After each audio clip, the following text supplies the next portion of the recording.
Do not be afraid of those who kill the body. My dear friends in Christ, today is the solemnity of Pentecost. It's the birthday of the church, whereby Peter the apostle and the disciples were filled with the Holy Spirit and started preaching about the risen Lord. So on this feast day of Pentecost, we all think about and pray about the gifts and the fruits of the Holy Spirit. If we think about when we received the gifts and the fruits of the Holy Spirit, we know that we received it on the day we were baptized. But if we ask ourselves, have we received all of them, or am I enjoying any of those? I would say personally, I feel like I am bathed with the fourth gift of the Holy Spirit, that is fortitude or courage. I would like to share how that happened from my own experience. I was born and raised in India.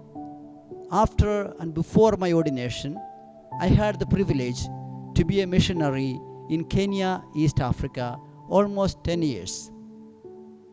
When I was asked by my superiors to build a school in Syokimau, not far from Nairobi, Kenya, I decided to take over that challenging project.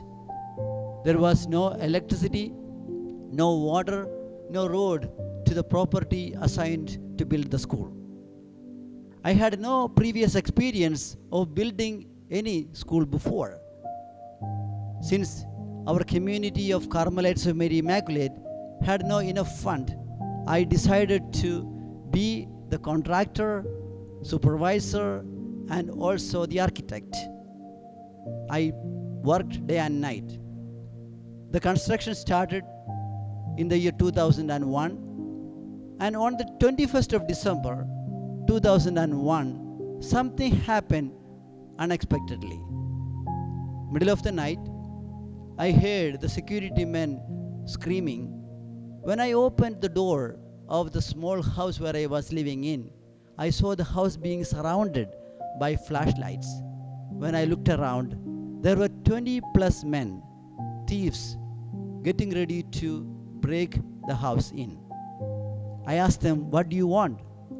They asked me in Swahili, "Fungua mlango," meaning open the door. Instead of opening the door, I went back to my own room. Using my own cell phone, I called 4 people who were living in the neighborhood. 3 of them responded. Meanwhile, they broke the window and came in, and they started beating me up. I almost fainted and sat on the floor, did not know what to do. They grabbed whatever they could, and meanwhile, the people whom I called, they started coming in, and these 20 plus men, they ran away. I could not sleep the rest of that night. The following morning, the workers started coming in, and I told them, "We are stopping the construction of the school until we have enough security." One of the men, Mr. Vincent Wood, who came to rescue me the previous night, he challenged me asking, "Father Davy, didn't we come to rescue you, risking our own life? As long as we are alive, you are safe." Though it was a powerful statement, that did not change my mind. That did not change my decision.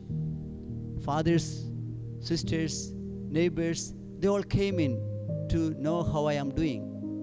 I decided to spend the whole day in prayer and contemplation. The same evening, I got an insight.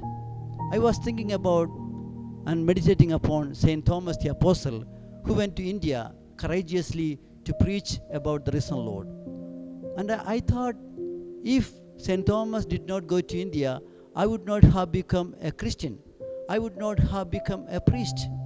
And I heard Jesus asking me from the Gospel of Matthew chapter 10 verse 28, "Do not be afraid of those who kill the body." That thought empowered me. That thought strengthened me. That thought gave me courage to continue the mission. The next day, the construction of the school building resumed. The school was opened on time. I stayed there for 4 more years. Now, the Mount Sinai CMI school I started in Kenya is number 1 in the district. My dear sisters and brothers, on this feast day of Pentecost, we think about the Peter and the rest of the apostles who opened the door of the upper room, started preaching courageously about the risen Lord. In the same way, we also have to continue the mission entrusted to us. There are 7 gifts of the Holy Spirit. If you reflect upon each gift every day of the week, every week we will be able to meditate more and more about the gifts of the Holy Spirit. There are 12 fruits of the Holy Spirit.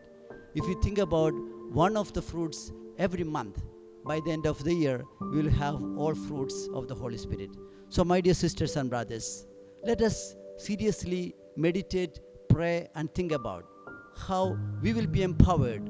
The apostles who courageously opened the door of the upper room and started preaching about the risen Lord.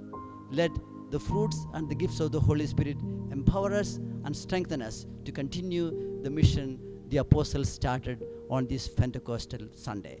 May God bless you, and I wish you all God's blessings. Thank you.